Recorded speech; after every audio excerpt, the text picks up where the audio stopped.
Hello everyone, welcome you all in my YouTube channel. Today in this video we are going to discuss about how to change passport application from normal to तत्काल. Friends, जैसा कि आपको पता ही है कि जब भी आप एक इंडियन पासपोर्ट के लिए अप्लाई करते हैं तो आपको यहाँ पर एक प्रोसेस को फॉलो करना होता है. यानी कि जब भी आप पासपोर्ट के लिए अप्लाई करते हैं तो आपको सीधा पासपोर्ट रिसीव नहीं हो जाता, आपको यहाँ पर नंबर ऑफ स्टेप्स को फॉलो करना पड़ता है. तो मैं आज आपको इस वीडियो में बताऊंगी कि आपको यहाँ पर किन किन स्टेप्स को फॉलो करना होता है और आप अपनी पासपोर्ट जो एप्लीकेशन है उसको नॉर्मल से तत्काल में कैसे चेंज कर सकते हैं. तो कंप्लीट डिटेल में आज आपको इस वीडियो में बताऊंगी ताकि आपको सारी प्रोसेस क्लियर हो. और अगर आप नॉर्मल कैटेगरी से तत्काल कैटेगरी में पासपोर्ट के लिए अप्लाई करना चाहते हैं तो आपको यहाँ पर क्या करना होगा. तो इसके लिए आपने मेरी वीडियो को एंड तक जरूर देखना है, कोई भी पॉइंट मिस नहीं करना, तभी आप इजीली अपने पासपोर्ट के लिए अप्लाई कर सकोगे और आप अपनी नॉर्मल कैटेगरी को तत्काल कैटेगरी के अंडर चेंज कर सकोगे. तो चलिए वीडियो को शुरू करते हैं. तो जब भी आप एक पासपोर्ट के लिए अप्लाई करते हैं तो सबसे पहले आपको गूगल क्रोम पर passportindia.gov.in साइट पर विजिट करना है. जो ये साइट है पासपोर्ट के लिए अप्लाई करने की, यही एक ऑफिशियल साइट है. बाकी आपको जितने भी साइट्स गिवन है आपने उनके जरिए पासपोर्ट के लिए अप्लाई नहीं करना. सिर्फ इसी साइट पर ही आपने विजिट करना है और अपना जो एप्लीकेशन फॉर्म है उसको फिल करना है. तो यहाँ पर आपको अपनी सारी डिटेल्स एंटर करनी होती है. तो सबसे पहले आपसे यहाँ पर पासपोर्ट टाइप के बारे में पूछा जाता है कि आप किस कैटेगरी के अंडर अपने पासपोर्ट के लिए अप्लाई करना चाहते हैं. यहाँ पर आपके पास 2 कैटेगरीज हैं. First one is normal and the second one is तत्काल. नॉर्मल कैटेगरी के अंडर जो आपका पासपोर्ट है वो विद इन 15 डेज आपके घर तक डिलीवर कर दिया जाता है. और नॉर्मल कैटेगरी के अंडर जो फीस है वो आपको 1500 रुपीज पे करनी होती है. ये फीस आपको ऑनलाइन ही पे करनी होती है. यानी कि पासपोर्ट सेवा केंद्र में जब आप विजिट करोगे तो वहां पर आपको कोई भी फीस पे नहीं करनी पड़ती. तो अगर आप पासपोर्ट से जुड़ी SMS सर्विसेज लेना चाहते हैं तो वहां पर आपको उसके लिए 50 रुपीज पे करने होते हैं. देन जो सेकेंड कैटेगरी है हमारे पास पासपोर्ट के लिए अप्लाई करने की, वो है तत्काल. तत्काल कैटेगरी के अंडर जो आपका पासपोर्ट है वो 3 से 4 दिन के अंदर अंदर डिस्पैच कर दिया जाता है और आपके घर तक डिलीवर कर दिया जाता है. और तत्काल कैटेगरी के अंडर जो आपको फीस है वो 3500 रुपीज पे करने होते हैं. तो अब आपके पास नेक्स्ट हमारे पास पॉइंट है कि आप यहाँ पर कितने पेजेस वाले पासपोर्ट के लिए अप्लाई कर रहे हैं. तो यहाँ पर आपके पास 36 पेजेस वाले पासपोर्ट का भी ऑप्शन है और 60 पेजेस वाले पासपोर्ट का भी ऑप्शन है. अगर आपके लिए यहाँ पर जरूरी है कि आपको रेगुलर यानी कि थोड़े थोड़े टाइम बाद आपको किसी न किसी कंट्री में ट्रैवल करना होता है तो आप 60 पेजेस वाले पासपोर्ट के लिए अप्लाई कर सकते हैं. अदरवाइज 36 पेजेस वाला जो पासपोर्ट है वो भी क्या है, सफिशिएंट है. तो नेक्स्ट हमसे यहाँ पर पूछा जाता है कि अप्लाइंग फॉर, यानी कि आप फ्रेश पासपोर्ट के लिए अप्लाई कर रहे हैं या फिर री इशू करवाना चाहते हैं. फ्रेश पासपोर्ट यानी कि आपने अभी तक अपने पासपोर्ट के लिए अप्लाई नहीं किया, यानी कि आप फर्स्ट टाइम अप्लाई कर रहे हैं तो आप यहाँ पर फ्रेश पासपोर्ट वाला ऑप्शन सिलेक्ट करोगे. अगर आपके पासपोर्ट में कोई मिस्टेक है, आपका जो पासपोर्ट है वो चोरी हो गया है, गुम हो गया है, या फिर आप कुछ एड ऑन करवाना चाहते हैं, यानी कि अपने नेम के साथ अपना स्पाउस नेम ऐड करवाना चाहते हैं, यानी कि कोई भी चेंजेस करवाना चाहते हैं, तो उसके लिए आपको यहाँ पर री इशू पासपोर्ट के लिए अप्लाई करना होता है. बाकी आपको जैसे जैसे आपको डिटेल्स आपसे मांगी जाती हैं आपने सेम उस तरीके से अपनी सारी डिटेल्स एंटर करनी है. और आपने क्या करना है, यहाँ पर एक अपॉइंटमेंट डेट सिलेक्ट करनी है. अपने अपॉइंटमेंट डेट सिलेक्ट करने के बाद आपने उसी सेम अपॉइंटमेंट डेट पर पासपोर्ट सेवा केंद्र विजिट करना होता है.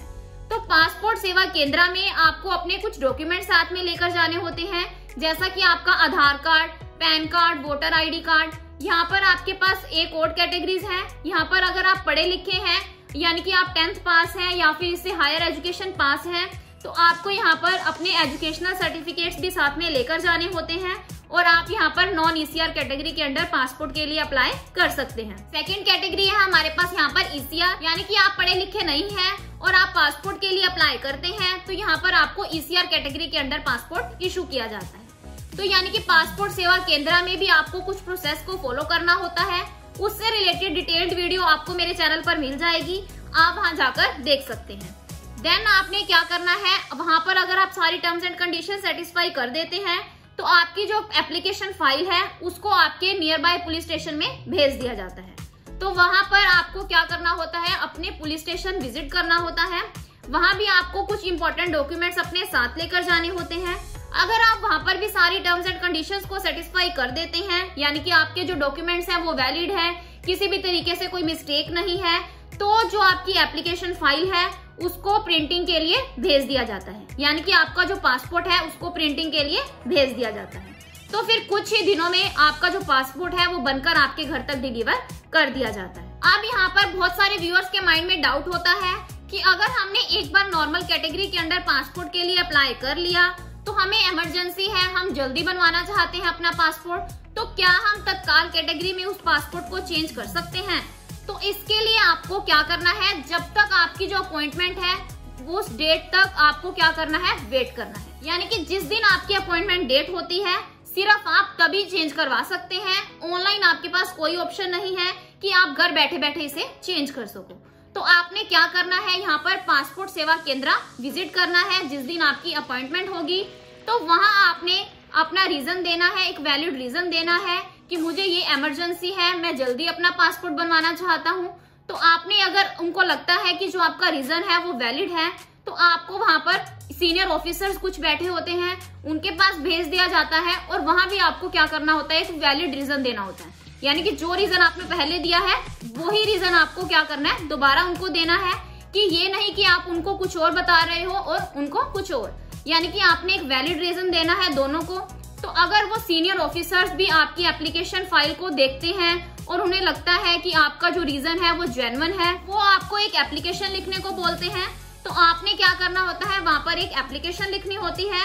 तो यहाँ पर जैसा कि आपको मैंने पहले भी बताया है कि नॉर्मल कैटेगरी के अंडर आपको 1500 रुपीज पे करने होते हैं, और यहाँ पर आपको तत्काल कैटेगरी में आप अपनी नॉर्मल एप्लीकेशन को तत्काल में चेंज कर रहे हैं, तो यहाँ पर आपको क्या करना होगा, 2000 रुपीज और पे करने हैं।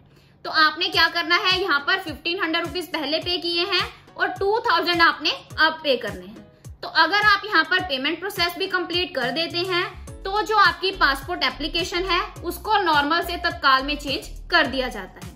यानी कि पहले आपको जो पासपोर्ट था वो विद इन 1 वीक और 15 डेज तक रिसीव होना था, तो अब आपको 3 या 4 दिन के अंदर अंदर आपका जो पासपोर्ट है वो आपको रिसीव हो जाएगा।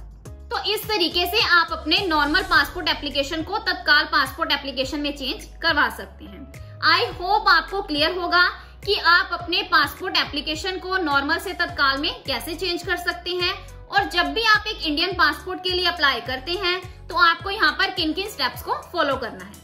तो मैं आज आपको एक इम्पोर्टेंट और इन्फॉर्मेशन बता देती हूँ कि पासपोर्ट से जुड़ी हर अपडेट, यानी कि पासपोर्ट से जुड़ी लेटेस्ट अपडेट्स क्या हैं, पासपोर्ट कैसे अप्लाई करना है विद लैपटॉप और विद मोबाइल। यानी कि अगर आपके पास लैपटॉप अवेलेबल नहीं है तो आप घर बैठे बैठे मोबाइल से कैसे अप्लाई कर सकते हैं, क्योंकि अगर आप बाहर से अप्लाई करवाते हैं तो आपको यहाँ पर एक्स्ट्रा फीस पे करनी पड़ती है। तो अगर आप घर बैठे बैठे इन वीडियोस को वॉच करके करोगे तो आपको यहाँ पर कोई भी रुपीज एक्स्ट्रा पे नहीं करने पड़ेंगे। देन पासपोर्ट सेवा केंद्र में जब आप विजिट करोगे तो वहाँ आपसे कौन कौन से क्वेश्चन पूछे जाते हैं, आपको कौन कौन से डॉक्यूमेंट्स लेकर जाने होते हैं, अगर आप एक माइनर पासपोर्ट के लिए अप्लाई कर रहे हैं तो आपको कौन कौन से डॉक्यूमेंट्स देने होते हैं, और पासपोर्ट पुलिस वेरिफिकेशन में क्या क्या होता है। यानी कि पासपोर्ट से जुड़ी हर अपडेट आपको मेरे चैनल पर मिल जाएगी, यानी कि उनसे रिलेटेड वीडियोस आपको मेरे चैनल पर मिल जाएंगी। आप उन वीडियोस को देख सकते हैं ताकि जो आपका पासपोर्ट है वो आप इजीली अप्लाई कर सको। आई होप आपको क्लियर होगा। So this is the end of my video. अगर आपको मेरी वीडियो अच्छी लगी हो तो प्लीज मेरी वीडियो को लाइक करें, और अगर आप मेरे चैनल पर नए हैं तो प्लीज मेरे चैनल को जल्दी से सब्सक्राइब कर दें। Thanks for listening and thank you everyone.